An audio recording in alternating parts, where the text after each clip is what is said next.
एक गांव सुंदरपुर में चंदा नाम की बूढ़ी माँ रहा करती थी। उसका एक बेटा था जिसका नाम रोहन था। रोहन के बचपन में ही उसकी पिता का किसी बीमारी के चलते देहांत हो गया था। रोहन के माँ ने ही उसकी परवरिश की थी। रोहन की माँ बहुत ही बूढ़ी हो चुकी थी, लेकिन फिर भी वो अपना घर चलाने के लिए जंगल से लकड़ी लाया करती थी और रोहन बहुत ही आलसी लड़का था। एक दिन चंदा जंगल से लकड़ी काटकर बाजार में बेचकर आती है और वो देखती है कि रोहन अभी तक सो रहा है। अरे उठ जा आलसी, कब तक सोया ही रहेगा? दिन के 3 बज रहे हैं तो कब से कोई काम करना चालू करेगा? अपने माँ की ये बात सुनकर रोहन उठ जाता है। माँ, आप तो सुबह सुबह आराम भी नहीं करने देती हो। दोपहर के वक्त को तो सुबह का वक्त बोल रहा है। मैंने जो तेरे लिए नाश्ता बनाया था वो भी ठंडा हो गया है। मैं दोपहर का खाना बनाने की तैयारी कर रहा हूँ और तेरी नींद है कि पूरी होने का नाम ही नहीं ले रही। क्या आप दोपहर का खाना बनाने की तैयारी कर रहे हो? मुझे तो वक्त का कुछ पता ही नहीं चला।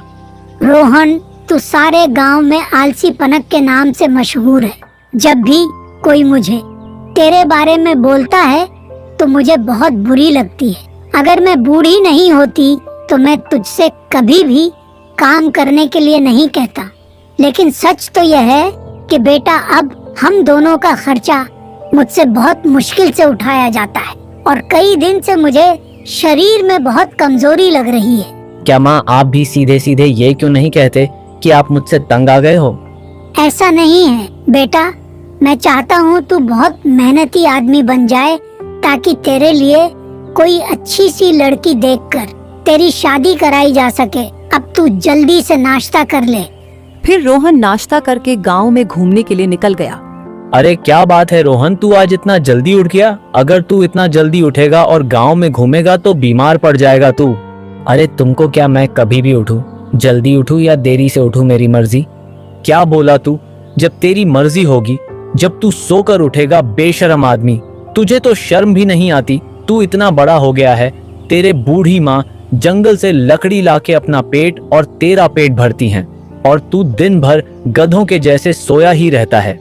भोला की ये बात सुनकर रोहन को गुस्सा आ गया और वो वहां से चला गया। रोहन जंगल में जाकर एक पेड़ के नीचे बैठ गया। कि गांव के लोग पता नहीं अपने आप को क्या समझते हैं, जरा सी मेहनती क्या हो गए।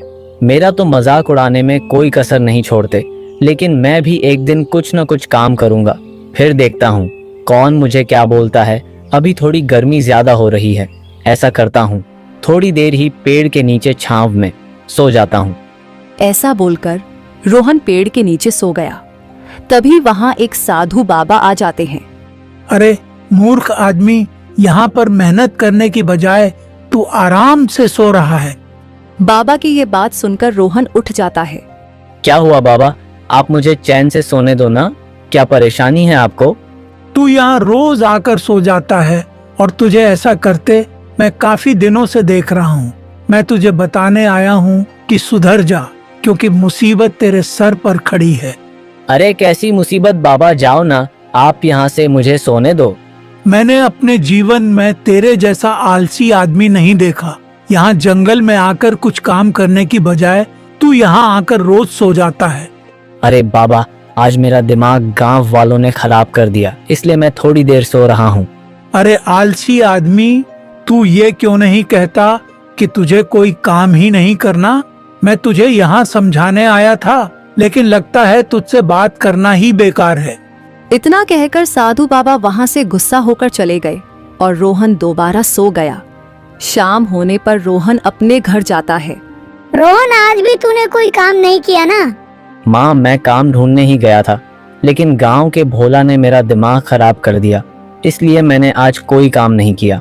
बेटा, तुम रोज कोई न कोई बहाना बनाते हो, किसी के कहने से क्या होगा? माँ, मैं कल से कोई न कोई काम कर ही लूंगा। इतना कहकर रोहन अंदर चला गया और खाना खाकर सो गया। अगले दिन भी रोहन अपनी आदत के हिसाब से दोपहर में ही उठा। वो हमेशा की तरह जंगल में जाकर उसी पेड़ के नीचे सो गया। रोहन की माँ उसे समझा समझाकर तंग आ चुकी थी, धीरे धीरे रोहन के माँ का तबीयत भी और खराब होती जा रही थी। रोहन दिन में सोकर उठा तो उसने देखा कि उसकी माँ अभी तक सोई हुई थी। क्या माँ, आप रोज बोलते हो कि जल्दी उठाकर, लेकिन ये क्या, आज आप खुद ही इतनी देर तक सो रहे हो। आज तो आपने नाश्ता भी नहीं बनाया। मैं खाली पेट काम ढूंढने के लिए कैसे जाऊंगा माँ? आज मेरी तबीयत ज्यादा खराब है, मैं खुद चाहकर भी नहीं उठ पा रही हूँ। तू एक काम कर, बाजार से कुछ खा पी लेना। क्या हुआ माँ, आज आपकी कुछ ज्यादा ही तबीयत खराब है क्या? इतना कहकर रोहन ने अपने माँ को हाथ लगाकर देखा। ये क्या माँ, आपको तो बहुत तेज बुखार हो रहा है। अरे कुछ नहीं बेटा, बस मुझे हल्का फुल्का बुखार है, 1-2 दिन में मैं ठीक हो जाऊंगी। नहीं माँ, आप मेरे साथ अस्पताल चलिए। ऐसा कहकर रोहन अपनी माँ को बैलगाड़ी में बिठाकर हॉस्पिटल ले गया। डॉक्टर ने रोहन के माँ की जांच की। देखो भाई, तुम्हारे माँ की हालत सही नहीं है, वो बहुत कमजोर हो चुकी हैं, उनकी लिवर में खराबी है, हमें उनका ऑपरेशन करना होगा, तभी तुम्हारे माँ ठीक हो पाएंगे। लेकिन डॉक्टर साहब, ऑपरेशन तो बहुत महंगा होता है ना? हाँ, तुमने बिल्कुल सही कहा, तुम्हें 90,000 रुपए का जल्द से जल्द इंतजाम करना होगा। 90,000 रुपए का नाम सुनकर रोहन हैरान हो गया। ठीक है डॉक्टर साहब, मैं 20 दिन के अंदर 90,000 रुपए का इंतजाम कर दूंगा। ठीक है, मैं तुम्हें कुछ दवाइयाँ देता हूँ, तुम अपने माँ को वो दे देना, जिससे थोड़ा बुखार कम हो जाएगा। फिर रोहन अपनी माँ को अपनी बैलगाड़ी में बिठाकर वापस अपने घर ले आया। लेकिन अब उसे अपने आलस पर बहुत गुस्सा आ रहा था। वो किसी भी हालत में अपने माँ को कुछ होने नहीं देना चाहता था। अगले दिन 5 बजे रोहन जल्दी उठकर गांव के सेठ गोवर्धन के यहाँ चला गया। क्या बात है रोहन, सुबह सुबह तू मेरे यहाँ कैसे आ गया? आज तो तू सुबह जल्दी ही उठ गया। हाँ सेठ जी, मेरी माँ की तबीयत बहुत ज्यादा खराब है। तो इसका मतलब तू सुबह सुबह मुझसे पैसे उधार मांगने आया है? हाँ सेठ जी, आपने बिल्कुल सही कहा। मुझे 90,000 रुपए की सख्त जरूरत है। उसके बदले आप मुझसे जो भी काम कराओगे, मैं वो काम बड़ी मेहनत से करूंगा और जल्द से जल्द आपके सारे पैसे वापस कर दूंगा। तेरा दिमाग तो ठीक है ना? तुझसे कोई काम तो ठीक से होता नहीं है। तू मेहनत का काम क्या खाक करेगा? और वैसे भी ये एक दिन होना ही था। बेचारी तेरी माँ तुझे पाल पाल कर तुझे बड़ा कर रहे थे और अब खुद बीमार होकर घर पर बैठ गए। सेठ गोवर्धन ने रोहन को पैसे और काम देने से मना कर दिया तो रोहन थक हार कर गांव के जमींदार के यहाँ गया। जमींदार के पास बहुत सी जमीन थी। क्या बात है रोहन, आज तो बहुत जल्दी उठ गया। पूरे गांव में मिठाई बंटवा दूं क्या? जमींदार साहब, मेरी माँ की तबीयत ठीक नहीं है। डॉक्टर ने ऑपरेशन बताया है और ऑपरेशन में पूरे 90,000 रुपए लगेंगे, इसलिए आप मुझे 90,000 रुपए दे दीजिए। उसके बदले आप मुझे आपके खेतों में जितने साल भी काम करवाना चाहो, मैं आपके खेतों में काम करने के लिए तैयार हूँ। रोहन, सुबह सुबह तुझे क्या मैं ही मिला था? अरे तेरे आलसीपन के चर्चे सिर्फ इस गांव में ही नहीं, दूसरे गांव में भी हैं। सब जानते हैं कि तू अपने माँ को धोखा देकर जंगल में जाकर सो जाता है।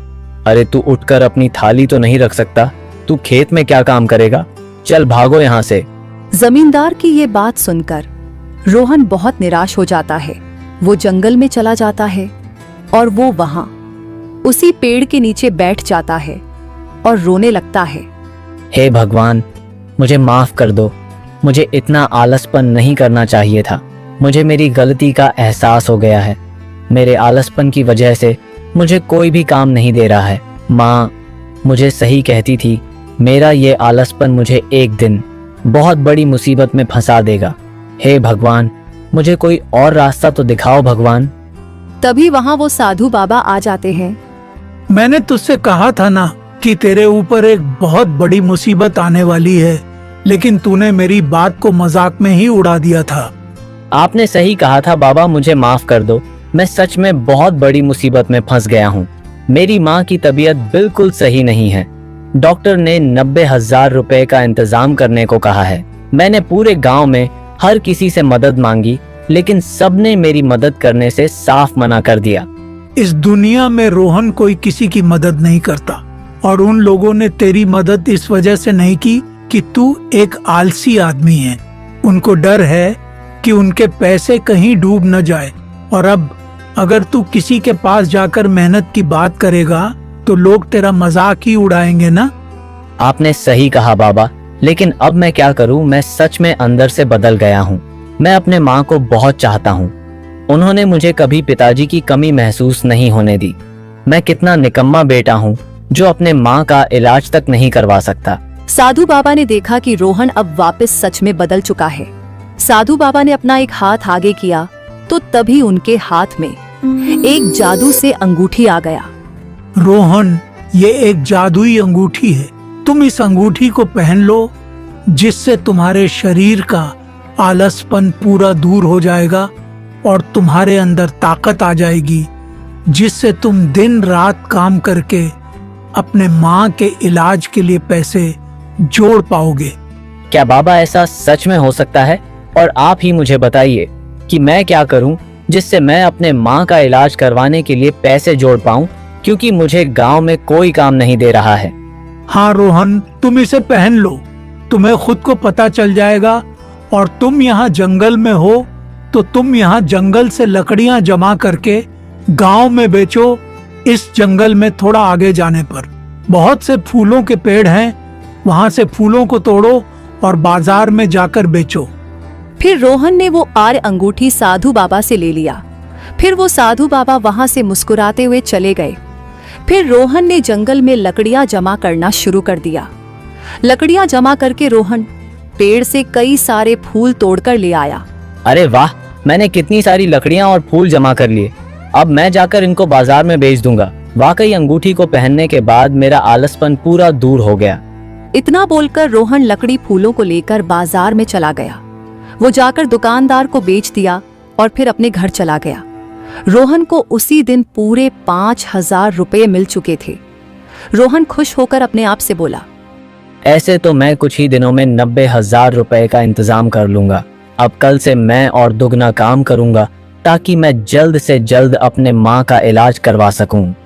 अगले दिन सुबह रोहन ने अपना थैला लेकर फिर जंगल में चला गया और अपने थैले में फूल और वो लकड़ियां लेकर वापस गांव में आ गया। रोहन को इस तरह मेहनत करते देख गांव के सभी लोग हैरान थे। अरे रोहन को ये क्या हो गया? अब तो रोहन वाकई बहुत ही मेहनती आदमी बन गया, मानना पड़ेगा। फिर ऐसे ही कुछ दिन बीत जाते हैं। रोहन ने इसी तरह मेहनत करके 80,000 रुपए जमा कर लिए। मैंने 80,000 तो जमा कर लिए, लेकिन अब मुझे 10,000 की और जरूरत है और अब मेरे पास केवल 2 ही दिन बचे हैं। ऐसे तो मैं 10,000 नहीं जोड़ पाऊंगा। क्यों ना मैं एक बार फिर से जमींदार के यहाँ पास जाऊं और काम मांगू, हो सकता है अब वो मुझे काम दे दे। फिर रोहन जल्दी उठकर जमींदार के यहाँ आ जाता है। जमींदार साहब, अब मुझे केवल 10,000 चाहिए। आप मुझसे चाहे जितना काम करवा लेना, लेकिन कृपया करके आप मुझे 10,000 दे दीजिए। मेरे पास केवल अब एक ही दिन बचा है। अगर मैंने डॉक्टर को पैसे नहीं दिए तो वो मेरे माँ का इलाज नहीं करेंगे, इसलिए कृपया करके आप मुझे 10,000 दे दीजिए। ठीक है रोहन, मैं तुम्हें पैसे दे दूंगा, लेकिन तुम्हें मेरे खेतों को जोतना पड़ेगा। तुम जितने बीघा खेत को जोतोगे मैं तुम्हें उतने ही पैसे दूंगा। मैं तुम्हें 10 बीघा खेत जोतने के पूरे 10,000 रुपए दूंगा। ठीक है जमींदार साहब, मैं ये काम करने के लिए तैयार हूँ, तो मैं अभी से ही काम करना शुरू कर देता हूँ। इतना कहकर रोहन जमींदार के खेत को जोतना चालू कर देता है। रोहन दिन भर अपनी मेहनत से जमींदार के खेतों को जोता, लेकिन देखते ही देखते रात हो जाती है। लेकिन रोहन खेत की जुताई का काम जारी रखता है। फिर अगले दिन सुबह होने पर जमींदार वहां आता है और अपने खेत को जोता हुआ देख हैरान हो जाता है। अरे वाह रोहन, तुम इतनी मेहनत करोगे, मैंने कभी सोचा नहीं था। तुमने रात भर बिना कुछ खाए पिए इतनी मेहनत करी, मेरे पूरे 10 बीघा खेत को जोत दिया। मैं इस बात से बहुत खुश हूँ। मैं तुम्हें पूरे 10,000 रुपए नहीं, मैं तुम्हें पूरे 20,000 रुपए दूंगा। तुम आज ही जाकर अपने माँ का इलाज करवाना। फिर जमींदार रोहन को 20,000 रुपये दे देता है और रोहन वो पैसे ले जाकर डॉक्टर को दे देता है और अपने माँ का ऑपरेशन करवा लेता है। कुछ दिनों में ही रोहन के माँ का तबीयत बिल्कुल ठीक हो जाता है। आज मुझे रोहन बेटा तेरे ऊपर गर्व हो रहा है कि आज मैं मेरे बेटे की वजह से बिल्कुल ठीक हो गया हूँ। इससे ज्यादा खुशी मुझे मेरे जीवन में कभी नहीं मिल सकती। ये कैसी बात कर रहे हैं माँ आप? ये तो मेरा कर्तव्य है। आप मेरी माँ हैं। आप ही ने मुझे पाल पोस कर इतना बड़ा किया है। फिर ऐसे ही एक दिन जब रोहन जंगल में लकड़ियां जमा कर रहा होता है, तभी वहां वो साधु बाबा आ जाते हैं। साधु महाराज, ये आपके इस जादुई अंगूठी का ही चमत्कार था कि मेरे घर के हालात सही हो गए। मेरे माँ का भी ऑपरेशन हो गया। अब मेरे घर में किसी भी चीज की कोई कमी नहीं है। इसलिए आप इस अंगूठी को वापस ले लीजिए। अब मैं मेहनत करके काम करना चाहता हूँ। फिर साधु बाबा मुस्कुराते हैं। अरे रोहन, ये कोई जादुई अंगूठी नहीं है।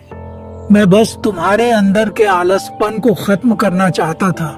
इसीलिए मैंने तुमसे कहा कि इस अंगूठी को पहनने के बाद तुम्हारे अंदर ताकत आ जाएगी। लेकिन असल में ताकत इस अंगूठी के अंदर नहीं है, तुम्हारे अंदर है।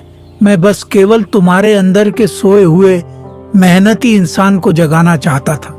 इसीलिए मैंने ये सब किया। क्या बाबा आप सच कह रहे हैं? इसका मतलब यह कोई चमत्कारी अंगूठी नहीं है। तो दोस्तों, हमें इस कहानी से यही सीख मिलती है कि हमें अपने अंदर कभी भी आलसीपन को पैदा नहीं होने देना चाहिए, वरना आलसपन के चलते हमें बड़ी मुसीबत का सामना करना पड़ सकता है।